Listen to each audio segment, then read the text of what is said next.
Welcome back to the Buffalo Plus YouTube channel. Happy holidays. We hope everyone's doing well. Preparing for this Bills game, of course. Please be sure before we start to like, comment, and most importantly, subscribe to the Buffalo Plus YouTube channel. That would be a great gift to us in this holiday season.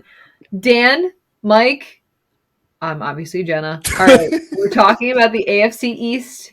The title up for grabs Sunday, Bills against the Patriots in Foxborough. Mike, we know this is going to be a hostile environment, a team that has beaten down the Bills for many a year.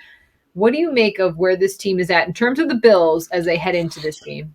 Yeah, it's fascinating. I think coming off that loss, right? That hurt. That was one of the low moments, maybe the lowest moment, I think, of the McDermott era, just because of who it is and what happened in that game. And they lose. And then they lose the next week while the Patriots are off. And they lose in that tough way in Tampa. Yeah. And you're thinking, well, let's try to get a wild card. I mean, that had to really almost be the thought. And then here they are. They get a win. Colts knock off the Patriots. Mm-hmm. I think it's given the Bills a little bit of a spark coming into this game. And look, the Patriots win the division Sunday if they win the game. And they still need actually the Dolphins to lose, which is kind of interesting. The Bills don't win it if they get a victory. But, boy, they're in great shape because all they got to do is close it out with Atlanta and the Jets. So I think both teams have something to feel really good about. New England, the position they're in, but the Bills sort of getting back into it and trying to make up for what happened a few weeks ago. So I think from a mindset place, I think the Bills are going to be okay. Yeah, it goes back to the mindset I think that they got in that second half against Tampa Bay. And Josh Allen even said it after the press conference that he said, wins like this, losses like this. Like it felt like a win. And just because I think that was the moment where they were like, oh yeah, like when we play aggressive, like when we kind of put that pedal to the floor and be ourselves and that team that we fell in love with in 2020 and fans fell in love with, and that was fun and exciting and kind of knew who they were, and this identity of applying pressure to other teams instead of hoping other teams make a mistake, kind of forcing the issue. So I think they come into this game with that same kind of mentality, like winning big games with the season on the line, with the division on the line. It kind of brings me back to 2019 when they went into Pittsburgh on Sunday night, Mike, when they went there and beat granted, it was a Duck Hodges-led Steelers team, but it was still a Steelers defense that was highly respected, very tough to go in there. And, I thought they threw the more punches in that game. And it wasn't a blow-away game. I don't expect either of these teams to pull away from one another in this game. I expect this one to be close, but just the fact of kind of being that team that it's so funny when you say like, oh, don't play scared. Nobody's scared on an NFL field. You're not scared, but it's that aggression and being not hyper aggressive, but definitely more aggressive than passive. Yeah. No, I completely agree. And I think you're right. Like you're not going to play scared, but at the same point, it's almost like getting out of your head. And just playing instinctually and playing aggressive. And we've seen this Bills team be successful when they're able to do that. Mike, it looks like Emmanuel Sanders will be back on the field for the Bills. We know Cole Beasley probably will not be. What do you make of where we're at in the season and just having depth at wide receiver, but also what does that mean for Josh Allen for Sunday? Yeah, I was thinking about this. Beasley being out hurts them. But when you do have, Steph Diggs, you've got Gabe Davis, you've got Dawson Knox, Emmanuel Sanders coming back. You have Isaiah McKenzie. Like, there's a lot of teams that would trade you straight up for your weapons for their weapons. And they're certainly better in that way than New England is. And they're better at quarterback. I think the biggest thing is the guys up front. And it's no secret. We all know it. New England's got a strong offensive line. That's not a strength of the Bills. It hasn't been. And as we're recording this, the COVID issues are still there. We don't know about Deion Dawkins. If Deion is back, it changes things a lot because you get guys back into their more regular positions. But that being said, give Josh Allen some time. Give him some time to make a few plays. He's the better quarterback, and I think that's what the Bills need to show through coming up on Sunday. Yeah. I couldn't agree more. I mean, we know that. I mean, Mac Jones has obviously played at in Alabama. I mean, he's in his rookie season, though. He only threw the ball 3 times when the Bills lost to them a couple weeks ago. I mean, Dan, you worry that, I think the Bills' best form of getting a win in this game is just making Mac Jones have to throw the ball. Absolutely. You talk about Bill Belichick's, his MO is making teams play left-handed, meaning taking away what they do best. What the Bills, though, have struggled to do this year is stop the run, and that is what the Patriots do best. This is a game where you want Mac Jones to have to beat you. But that starts with stopping the run. Again, the Bills did an okay job against New England with the amount of body blows that they took. You can't take away the 63-yard run, but you can also look at some of the plays and go, they did a pretty good job at gap integrity and all of those things. This game just comes down to, I think you can open up the playbook more. And like Mike said, it does come down to the offensive line and who's going to win at the point of attack. I think this is a game where I'm looking at Josh McDaniels and I'm looking at Brian Daboll. Look, what the strengths of at this point of the season, what the teams do well. Mm-hmm. The Bills are not going to be able to push the Patriots around. So you kind of got to trick them a little bit. You kind of got to get them looking one way and then try and run past them another way. Try and do jet sweeps, end arounds. I expect some trick plays. I feel like we've been saying that for the last couple of weeks, but to get this Patriots defense thinking, and when you think, usually you're a hair second to react or you're a hair slower, and I think that's how you can kind of get by this. Use your team speed that they have. Whether it's Emmanuel Sanders, even on a sprained knee, Stephon Diggs, Isaiah McKenzie, something like that. Switch something up, because this balanced attack that you want to be, the Patriots, I feel like, can pin their ears back and kind of dictate the play there. You mentioned all those guys. I want to see Dawson Knox be in this game. He had a bad game against the Patriots a couple weeks ago. I feel like he could be kind of the key for this offense in terms of just being that big target for Allen and being kind of that physical presence. And I feel like he's probably disappointed in the way he played.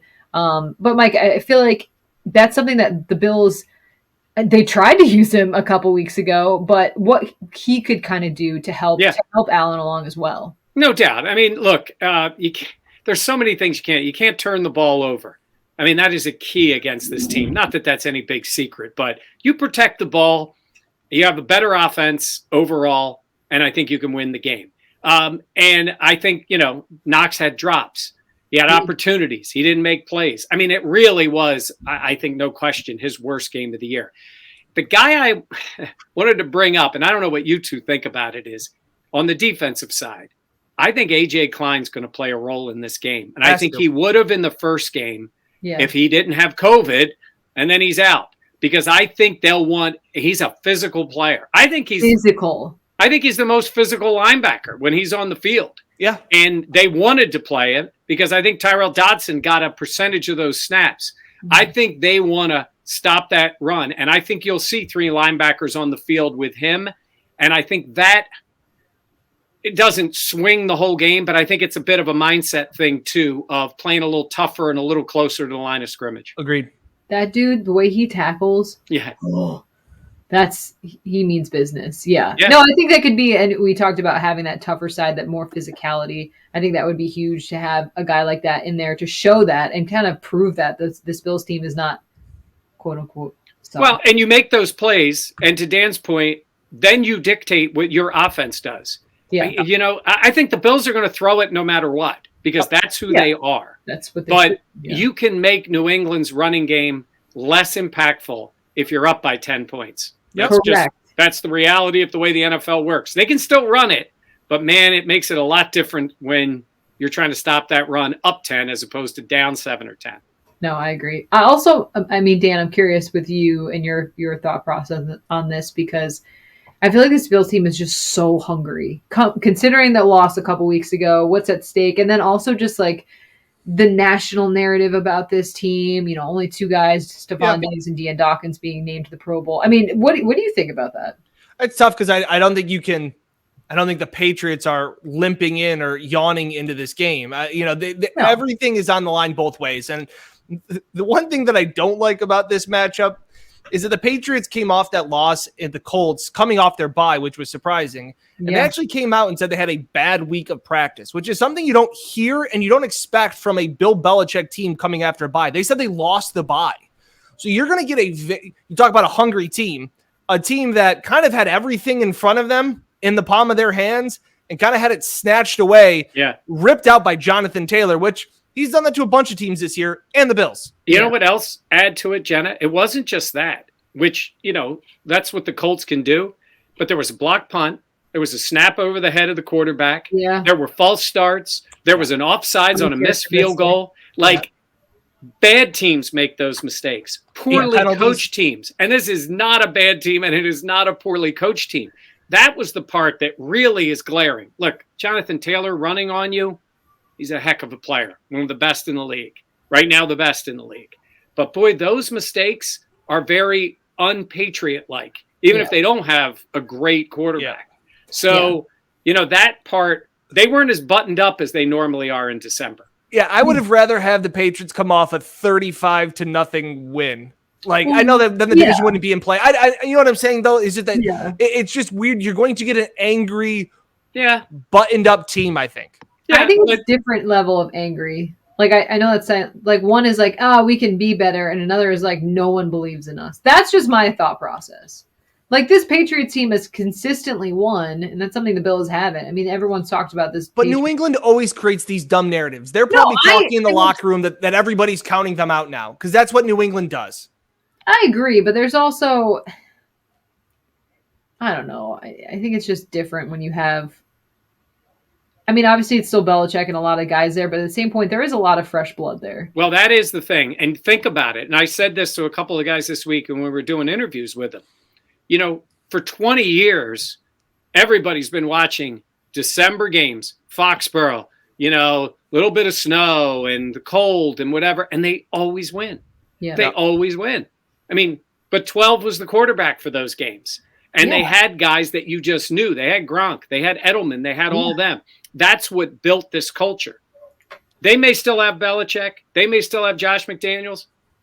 But they don't have those guys. These guys haven't been through this with the Patriots. So they have a lot to prove. Before, with New England, it was just doing what they do. They're wearing the same uniforms, but it's different. I'm not saying they can't do it. I'm saying this group hasn't done it yet. Yeah. All right, Dan, let's get your pick for Sunday. I think it's a close game throughout. I think the Bills found something. I know we talked about there's no moral victories, but I think they really did find some of that confidence in the second half against Tampa Bay. I think it clicked for them even in the loss. They carried it over. Defense playing well. Micah Hyde said my favorite quote again. That to me is a good sign. That confidence is a hell of a drug. I do agree with you, Jenna, that there is the bad taste in their mouth. Mm-hmm. And I think that can be maybe that slight edge. I think the Bills in the weather conditions, this favors them more than it did before in the, the windstorm there. Close one throughout. I've been saying this a bunch. How about a Tyler Bass field goal to win it? 24-23. Bills get the win and the division crown for all intents and purposes. Ooh, first of all, good use of that phrase. I've been crushing it lately. I know, you really have. And you got to use your favorite quote of Micah Hyde. Favorite quote. Confidence is a hell of a drug. How about this one from Josh Allen? The Bills need to execute on Sunday. We heard him say that about 58 times on Wednesday's press conference. Jumping off that, though, I also have this being a very close game. I have the Bills winning 24-21. And my family calls it the stomach ache games, when your stomach's in knots for the entirety of a game. Like that, I feel like is what this game will be. It's going to be stressful for everyone involved on Sunday. But I said it in our other pregame show, Josh Allen is the better quarterback. Yep. I think they have the more talented roster. I think this is going to be a knockout shootout type of day, and I just have more faith in the Bills. I also believe that the weather does favor Buffalo in this one as well. And I just think that the motivation, obviously there's motivation for this Bill Belichick-led team, but at the same point, I just think it's different for this Bills team where they're at, and they've done so well in that underdog role, and I expect to see that on Sunday. Yeah. I'm with you guys on the Bills winning, and I think it comes down to trust, and that starts with 17. He's got to trust his teammates. Josh is the best player on the team, but he can't be the only player, and there are times he goes into that mode, and I think it's a negative for him. If you look at that second half in Tampa, sure, he was making the plays, but man, other guys were stepping up. He got the ball to Diggs. He got it to Gabe Davis. He got it to Cole Beasley. They were moving the ball. Dawson Knox, all those guys came through with plays. That's the Josh Allen you want to see. Cannot turn the ball over. You got to be aggressive, but you've got to be smart. New England will try to bait you into doing something dumb. They do it all the time. Josh has fallen for it in the past. Mm-hmm. He had a bad one in the game against New England. You just have to avoid those. I think Josh Allen plays the smart but aggressive game, and the Bills win the game 24-20. That's what this game is going to be all about. Smart, disciplined football. Like that is what this is. I've had a couple of DMs just telling me how bad of a job and how horrible Brian Daboll has been this year. And I think that's also because, this is a Brian Daboll podcast, and I think he is just one of the best offensive coordinators, best play callers in the league. And I think that I think this might be his symphony of the season. I think that you're going to go up against this. I think that the playbook was limited in the last time they played. And I think that you can kind of throw a couple of wrinkles at Belichick in this one. I expect him to just kind of have a really good game calling plays here in this one. Yeah. I also think Sean McDermott. I think Sean McDermott's psychological thing going up against Belichick. No. Hold on. Leslie Frazier just texted me, wanted to know what I would help him with. Here's what I'm going to say, Leslie. Bring in A.J. Klein. Again, use him. And send Tremaine Edmonds after the quarterback. Yeah. We've seen more of it. I think it's impactful. I think Edmonds is going to make a big play defensively as part of a pass rush. Meaning like a pass that goes through his hands? Well, a fumble he doesn't fall on? Or what are we talking about here? I'm trying to be a little more positive than that. He's young. Play. Hey, he's young, Mike. He's young. Daniel. I'm telling you, Tremaine Edmonds, someday we're going to be looking back and going, why did they wait so long to have that guy be an aggressive pass rusher?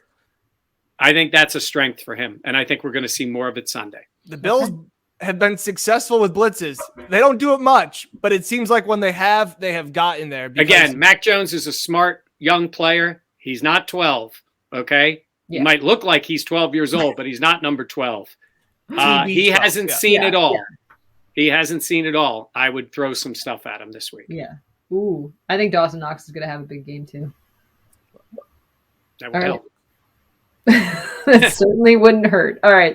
Thank you everyone for watching. We hope you're enjoying your holiday. For Mike and Dan, I'm Jenna. Please be sure to like, comment, and subscribe. Dan gets excited when I say that. Thank you for watching the Buffalo Plus channel, and please be sure to check us out for pregame and postgame coverage on Sunday as the Bills take on the Patriots in Foxborough. We will be there. We'll have you covered. Check it out on the Buffalo Plus channel.